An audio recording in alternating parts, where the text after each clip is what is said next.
Bonjour à tous et bienvenue dans cette vidéo. Écoutez, vous nous avez bien manqué, on a passé un été très chargé, on a fait beaucoup de choses à la poissonnerie Viotte. Il y a le fameux pop-up avec le chef Masayoshi qui a duré jusqu'au 15 août. Et puis on est parti un petit peu en vacances et on a repris du service. Là ça y est, et on commence aujourd'hui avec une vidéo sur toutes les préparations de Marie-Victoire, le côté un peu plus traiteur. Donc voilà, je vais vous présenter ma petite vitrine de préparation maison et de coquillages.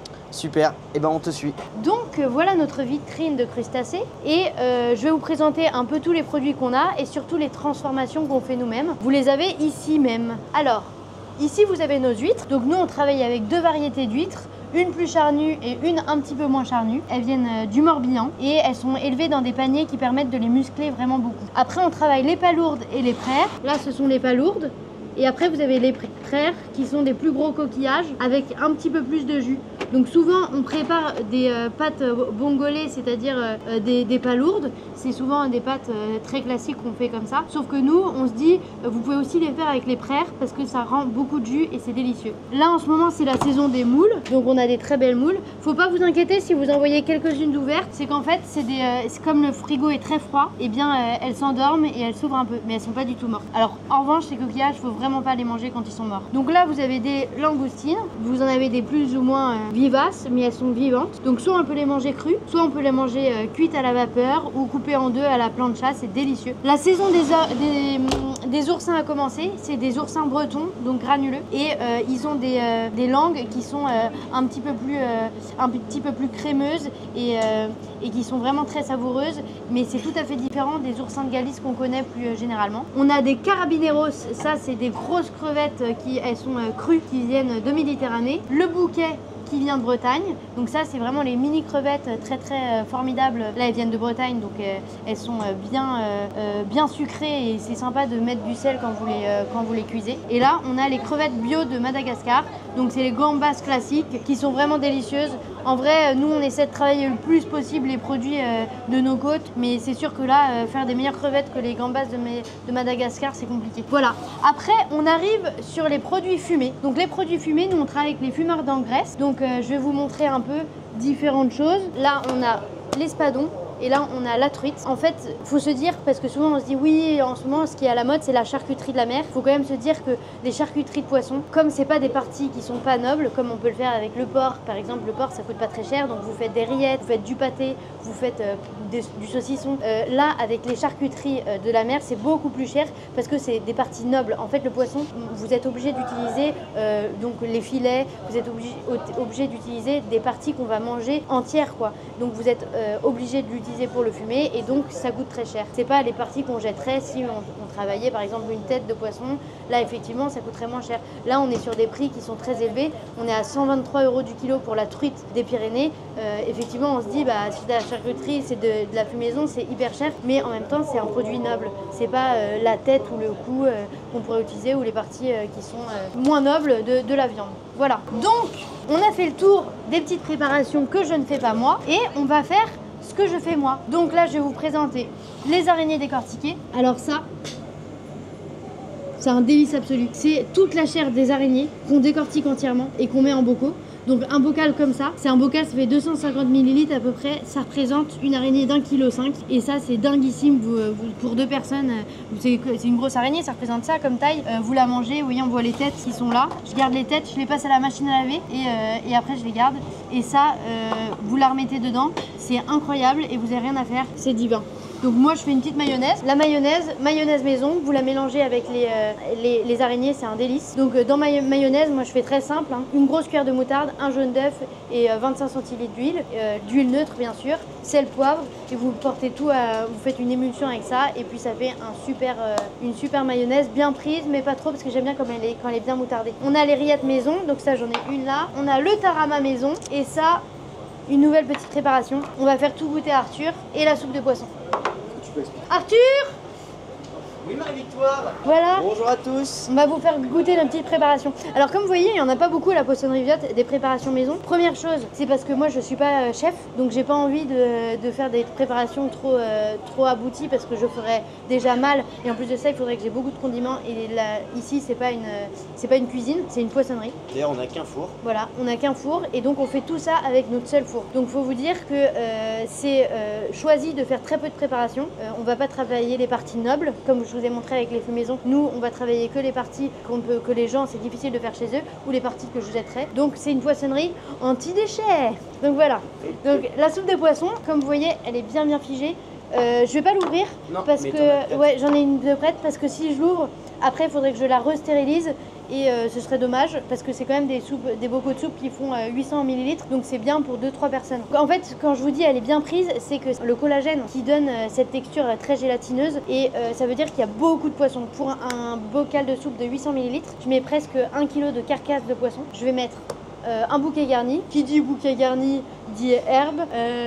Vous pouvez mettre du laurier, vous pouvez mettre pas mal de choses qui donnent un peu de goût. Après, une garniture aromatique. Garniture aromatique, vous mettez des oignons, un poireau, une carotte pour donner un peu de goût.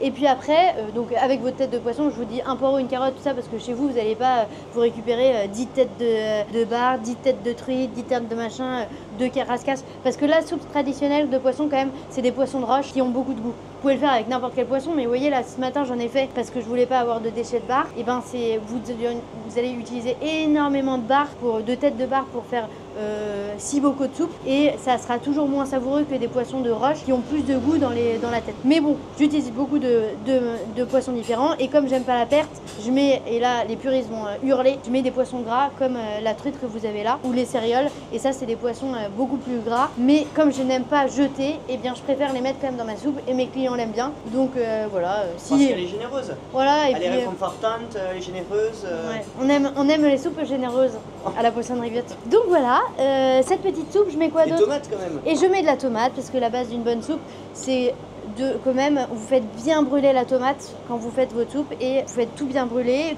Quand je dis brûler, c'est le terme. Ça va couper l'acidité de la tomate. Ça va couper l'acidité de la tomate, et c'est important de bien assaisonner. Et bien sûr des épices. Alors, paprika doux, cumin. Encore, dis-nous en plus. Tu peux mettre tout ce que tu veux, mais le but c'est quand même d'avoir une soupe qui soit un petit peu piquante, et pas trop non plus. À mais... ton image. Ah, t'es chiant là. Voilà. Donc voilà ma petite soupe. Je vais t'en faire goûter un petit peu après. Avec plaisir. Ah, nous on la goûte maintenant. Parce que ça va faire. Allez, ça va m'ouvrir le palais. Vous avez vu, j'ai pas pris de bague, j'ai pas de montre, j'ai mes cheveux attachés et je vais la remettre au frais. Alors, les petits amis, là j'ai fait ma petite soupe ce matin. Donc là, comme vous pouvez le constater, il y avait un petit peu de truite, donc c'est ce qu'on voit. Le dessus, c'est un peu le gras, mais elle est très peu grasse parce qu'on voit que ça fait que des petits yeux et ça fait pas une vraie épaisseur. Alors Arthur, oui. Est-ce qu'elle est bonne ma soupe? Ah, elle est formidable, la soupe de Marie-Victoire. Alors déjà, elle a vraiment une belle couleur. Non, en vrai, elle donne très envie. En fait, je la passe 2 fois pour qu'elle soit très fluide. J'aime pas trop quand il y a des petits morceaux. Et alors, il y a 2 choses. Soit vous pilez bien et après vous la passez au chinois, donc c'est le bac avec les petits trous.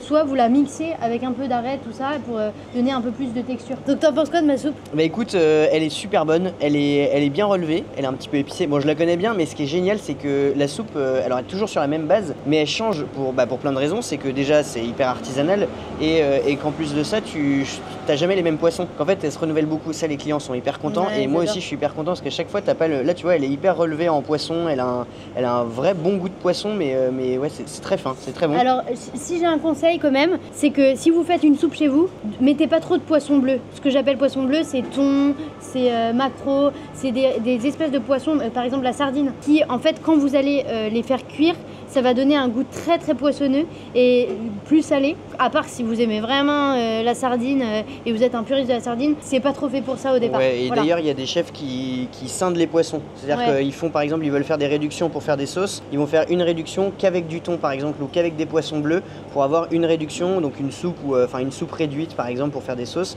qu'avec du poisson bleu, du poisson blanc, du turbo, mais vraiment séparés à chaque fois. Donc là, cette petite soupe, on va la mettre en bocal, comme vous avez vu tout à l'heure. J'attends mes bocaux parce que je les ai pas encore reçus. il y a un petit retard de livraison, mais après je les mettrai dans les bocaux. Je les mettrai au bain-marie, dans mon four vapeur, et après comme ça c'est vraiment une pasteurisation. Et vous les avez au frais. Si vous les gardez au frais, vous pouvez les garder super longtemps parce que en fait c'est stérilisé quoi. Enfin, le terme stérilisé est mal choisi parce que si je voulais dire stérilisé, il faudrait suivre une vraie courbe de température pour être sûr que je puisse les garder à température ambiante. Là en l'occurrence, j'ai pas la courbe de température donc on les garde au frais. Bon, je vais remettre au four du coup et on va passer à goûter les autres préparations maison. En tout cas, elle est vraiment délicieuse cette soupe. Ça c'est la rillette de thon. Donc en fait, les rillettes, nous ce qu'on décide de faire à la poissonnerie Viotte, c'est que toutes les chutes, au lieu de faire 60 préparations ou de faire des, je sais pas, on pourrait dire des blanquettes de quelque chose où je rajouterais de la crème, où je mettrais du riz, du machin, c'est quand même, faut se dire quand même que c'est des plats que je serais obligée de faire tous les jours et je suis pas chef encore une fois. Donc toutes les parures, toutes les bouts de queue, par exemple le thon, faut se dire, ah ben on le voit là le thon, tout le haut du thon là, ça cette partie là. Elle est très nerveuse. Donc comme elle est très nerveuse, eh bien c'est plus compliqué de la manger crue ou cuite. Il faudrait la cuire longtemps pour que les nerfs soient pas désagréables. Donc ce que je fais, c'est que je cuis à la vapeur pendant 20 minutes les chutes et après on les mixe. Et on les mixe avec une base d'huile et de moutarde. Et ça fait une rillette qui est avec beaucoup de texture. Donc en fonction des poissons, il faut plus ou moins mettre d'huile parce que ça peut être sec. On sait que le thon, parfois c'est un peu sec. Là, ici, c'est qu'une rillette de thon. Donc j'ai mis quand même pas mal d'huile et pas mal de moutarde. Et en l'occurrence, c'est pas moi qui l'ai fait, c'est Fabiola. Donc Arthur, dis-moi ce que t'en penses. Alors. C'est le poivre, bien sûr. T'as le droit de dire qu'elle est mauvaise, c'est pas moi qui l'ai faite. Non, non, elle est super bonne.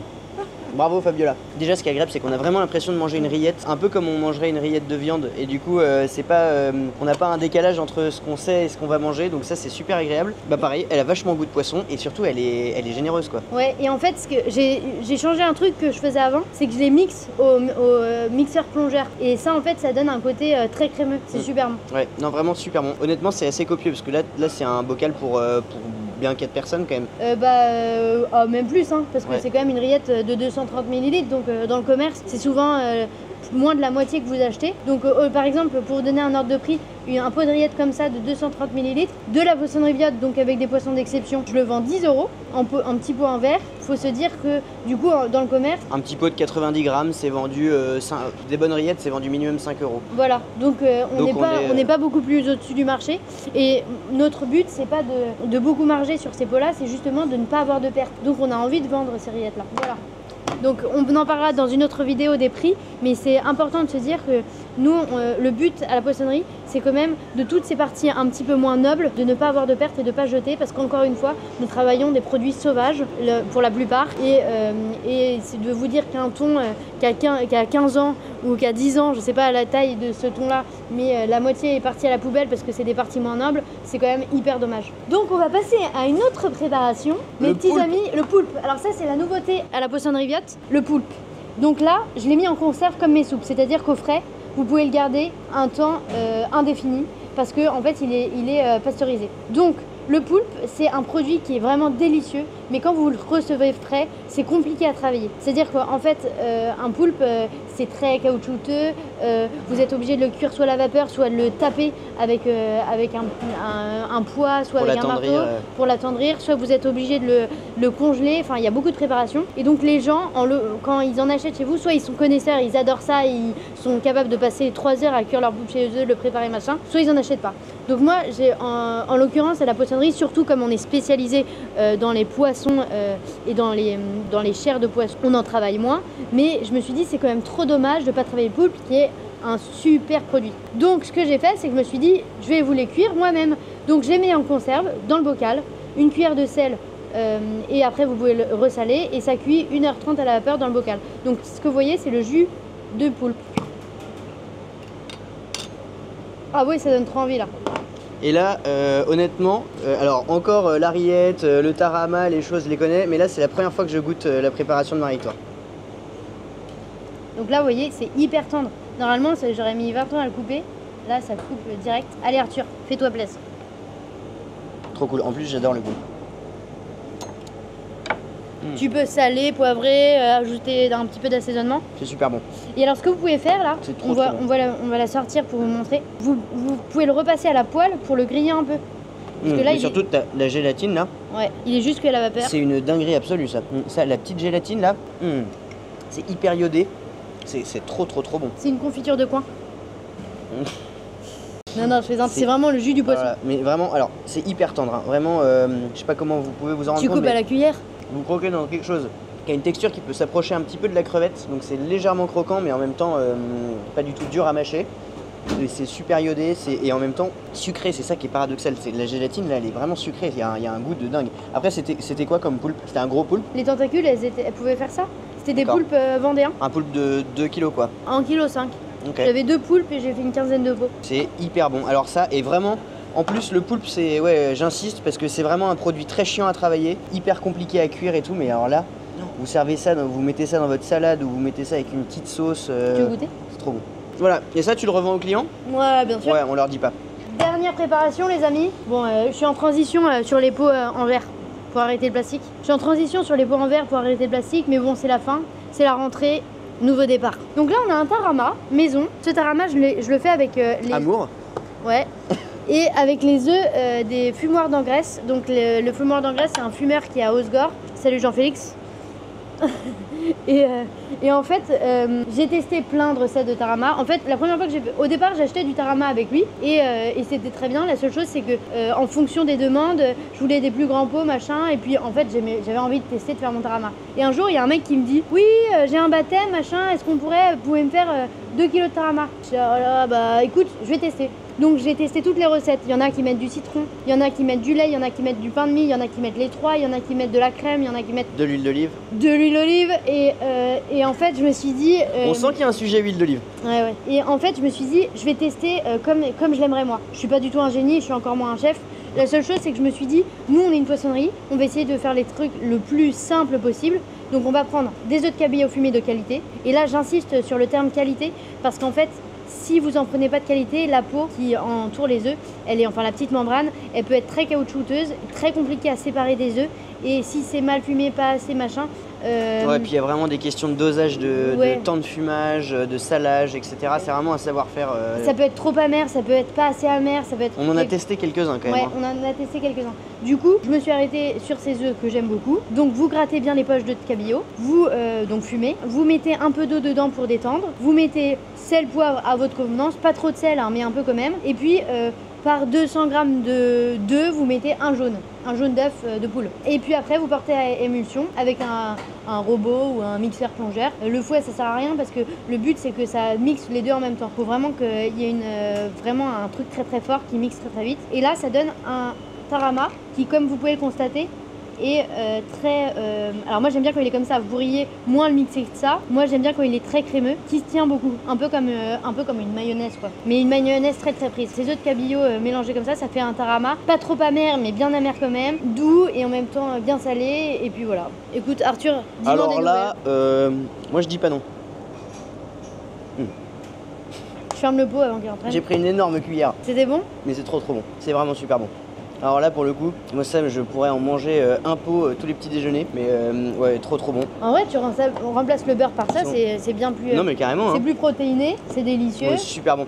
Vous avez un goût de fumée, la texture est hyper agréable, enfin franchement c'est trop bon. Je sais pas quoi te dire de plus, moi c'est le tarama, mais vraiment vous avez le goût des œufs de poisson. De toute façon t'as pas le droit de dire que c'est pas bon. Non mais franchement c'est comme quand tu manges des œufs, je sais pas, des œufs de truite, des choses comme ça, t'as vraiment le côté œuf de poisson qui est trop bon, là tu le ressens à fond. Alors que le problème je trouve dans les taramas c'est que souvent t'as un goût un peu, soit t'as ce goût farineux un peu quand ils rajoutent de la mie de pain, et soit t'as le goût d'huile d'olive, moi je trouve qu'il couvre complètement, qui rend amer le tarama, là on l'a pas du tout.